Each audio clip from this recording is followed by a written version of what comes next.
Hello and welcome to Jamie's Football Chat. I thought I'd do a quick video while on my morning walk. Apologies if sometimes some of the cars come past, maybe get a bit loud, but we'll give it a go. I've seen quite a few other people do videos when they're out on a walk. I know one of my friends, Stuart Kane, he's his own company. He often does videos while he's walking around on his evening walk, and yeah, I thought it was quite good. So yeah, lovely morning today. Hope everyone's had a good week. Happy Friday all, and happy St George's Day. As you can see, I've got my England top on. Happy St George's Day, and I'm proud. So yeah, it's been a mad week in terms of being a football fan. The ESL league and all that sort of stuff that came out was absolutely crazy. With I think a Sunday morning it came out by a Telegraph reporter, and it was just, you know, crazy idea what they were doing. Thought it wouldn't happen, but then eventually it got to Sunday night, I think it was, and then they said that all these 6 Premier League clubs come out to say that they were entering the Super League, which is just crazy. Then you had clubs in there like Arsenal, who are currently like 10th in the Premier League, I think, or 9th. Currently drew to Fulham in the 97th minute. Not been good for a few years, and Tottenham, who have not won a major trophy since I think it's the 1960s. So I don't know how they got into it. I know obviously, you know, the big clubs, big names, but lately you know, they haven't done very well. But yeah, I just think that even with this Super League, I just think that if they would have done change to the Champions League, then some tweaks to that, I'm all for that. But the thing is that they were trying to make it like a closed shop, and no relegation, no promotion, like the NFL and the basketball over in America. I just thought that you know, it's not really the way to do it. And I think that with the stuff you've got on there, it's not exciting because you only have to have the one win and no relegations, nothing, no promotions to get in there. You know, it's boring. And I think that if they'd have done, like, say, right, the last 10 years Champions League sort of history of all these clubs in the top 10, maybe go into that and you've got relegation, that sort of stuff in it as well, it wouldn't be as bad because it's all on merit. But to not have football on merit, there's no point. It's what they say, like, football is dead if they do it like that. And I think that the way it came out, I know a lot of people was, you know, giving us stick to all the 6 clubs involved, which again, they were totally wrong. But it was the owners that were doing it all. Like, look at the main clubs that were doing it. Arsenal, you know, they've got the American owners, Liverpool and Manchester United.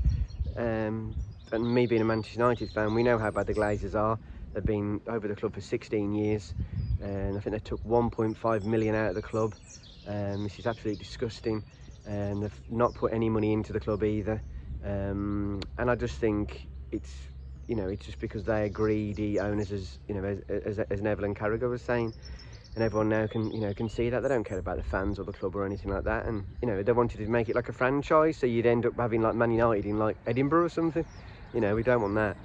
You know, and other clubs that could go that way. But I think in the end, because the backlash in the media and the players and the fans, it did really help. But I think that there's obviously a lot of changes that do need to happen to football, in terms of agents get paid too much, managers get paid too much, players get paid too much.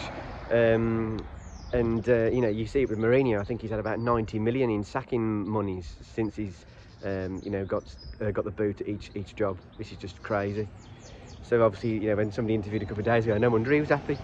But yeah, I just think it was totally the wrong idea, the wrong timing as well. We're currently still in the pandemic, and you know, there could have been better ways of doing it with maybe involving fans to see how they can improve the game. But I still think as well the UEFA changes as well with the Champions League, I don't think they're very good either, because they're trying to make it like a you know, big group with a load more teams and more games, and the group stage really in the Champions League can get boring. I think it only sort of gets better from sort of the last 16 onwards, you know, sort of quarters onwards. That's when it gets exciting. Other than that, the Champions League's early group stage is quite boring, so go on more group stage matches. But again, as you've seen this week, it's just all about money. So with all the uproar and everything, with ex-players coming out and managers and different things as well, and as you could see, like sort of Manchester United and Liverpool, when Klopp came out, he didn't have a clue about what was going on, and his Liverpool players didn't. You've also got Ole Gunnar Solskjaer after our game on Sunday, he didn't have a clue what was going on either. So it was just really disrespectful, it was really wrong, and obviously how it all transpired. I think it was Chelsea pulled out, and then we had Man City pull out, and then I think Man United pulled out, and obviously Ed Woodward got the boot. With Man United fans, you know, we've seen some of the decisions that he's done since Fergie's left have not been very good at all. But some really poor players, and buying Alexis Sanchez was one of his moves. He really wanted to buy Alexis Sanchez, and you know, he's finished. He's hardly paid at all for Inter this season as well. So in the end, it's good we got rid of him. But yeah, what an awful decision that was by Ed Woodward. But yeah, I think that you know, him getting the boot, maybe it's a sign of things to come with the Glazers. Maybe they're just sick of owning Man United now, and maybe we can get some new owners in. But it will be hard. But I think with Woodward, that sort of was the start of it, really. That maybe now with fan power and that as well, that we can push things going forward, and you know, to get things done. Because Woodward obviously was one of these big people that was involved in the Super League, and he'd obviously, you know, didn't go to plan, so he just, you know, got the boot.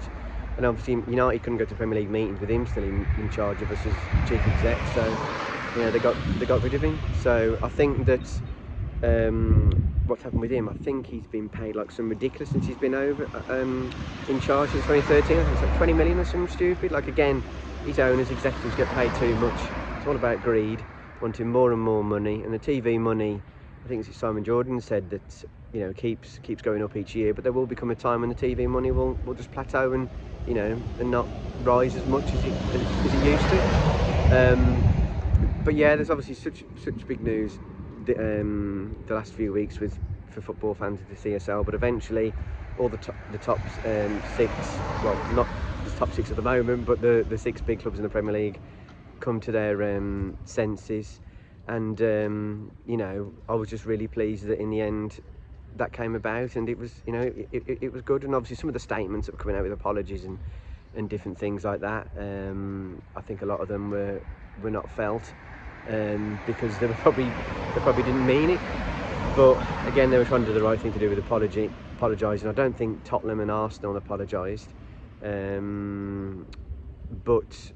I think they may not do, but no one sort of believes, you know, what the Glazers say. I think it's the first statement that Joel Glazer's done since he even took over Manchester United. So that is just crazy. So I think going forward, there's rumours of maybe Van der Sar coming in and some other people as well. With Woodward going, we've just got to improve our recruitment. We've got director of footballing now, John Murto. We've also got Darren Fletcher as well, so technical director. So I think that will help us going forward. But obviously, they're still with this ESL looming over, and obviously all the clubs now, and some of the stuff that Peros was coming out with, the Real Madrid owner, was just ridiculous. So I think I'm glad that you know, sort of in the end, I think it was left to Real and Barca, because they were obviously mostly affected by COVID, with the money. And I think that in the end, obviously the whole world was affected by COVID, and all these football clubs were, but they just wanted a quick money grabbing thing to get the money back, and it doesn't work like that. Eventually these clubs will get their money back, but it's a long game. And in the end, you can see the two clubs that were affected most by it, and they haven't bought some players for a while, with Barca and Real. They were left in the Super League till last. So yeah, it's good that it's not happening. Really good news it was on that day. But I would say to all football fans this week, if you can watch on YouTube or iPlayer or whatever, the Monday Night Football on Monday was brilliant. It was a really good watch with Jamie Carragher and Gary Neville, absolutely superb. And then Tuesday after the Chelsea game, they came on as well and speaking about the owners and different things like that as well. And again, as you can see, you know, it was the owners and not the clubs that led this, and that's what was so bad. But I think for me, at the end of the day, what's been happening, you know, in the world with the pandemic and now people losing jobs and that, it just wasn't the right thing to do. And hopefully now common sense has prevailed, and some of these protests that the fans are doing, like at Chelsea and that, you know, must have helped. But I would say that as well, I've listened to John Barnes as well on TalkSport. He was really good in terms of saying that the fans as well have obviously helped in this, but also these players at the moment do get paid too much. But that comes down from the sponsorship deals, TV deals. You know, there does need to be like salary caps like they have in America, because the money that some of them get is crazy. But I think in terms of Man United, it's good that Harry Maguire came out as captain to say that he wasn't happy with what was going on, and Luke Shaw Marcus Rashford and Bruno Fernandes, they all came out supposedly, which is good to Woodward. And again, it would have been crazy with these 6 clubs out of the Premier League. Premier League wouldn't have been as exciting. And also these players wouldn't have been able to play for the international clubs, international teams. So it would have been bad for them. So yes, that was just my thoughts on it really. I'm glad it's been stopped. And fingers crossed now we'll hear the last of that ESL going forward. We can just concentrate on football and look forward to the Euros, because it's going to be exciting with some fans being allowed back into the grounds. And yeah, I just can't wait for that now. And it'll just be good to get fans back at grounds as well. It just makes it more exciting. And I think now with the season ending, it's going to get a little bit more exciting. Some relegation scrap at the bottom maybe in that as well, but obviously City are probably just going to win the league now, unfortunately. But as long as Manchester United get second, I'll be happy, and fingers crossed we can get the Europa League. That would be Ollie's first trophy, but it'll be hard. But that'd be a big achievement for Ollie and the boys. So yeah, so just a quick video. Lovely day today, really sunny. I'm glad I'm off work. That's why I'm so happy. De-stressed. So yeah, so everyone have a great weekend. Hopefully soon be doing some more videos outside and meeting people, hopefully with the crossbar challenge and that, which will be fun, rather than doing some of these just reviews and that as well. But I like to keep it a mixture. So yes, have a good weekend everybody, enjoy the sun, and I'll speak to you again soon. Thank you.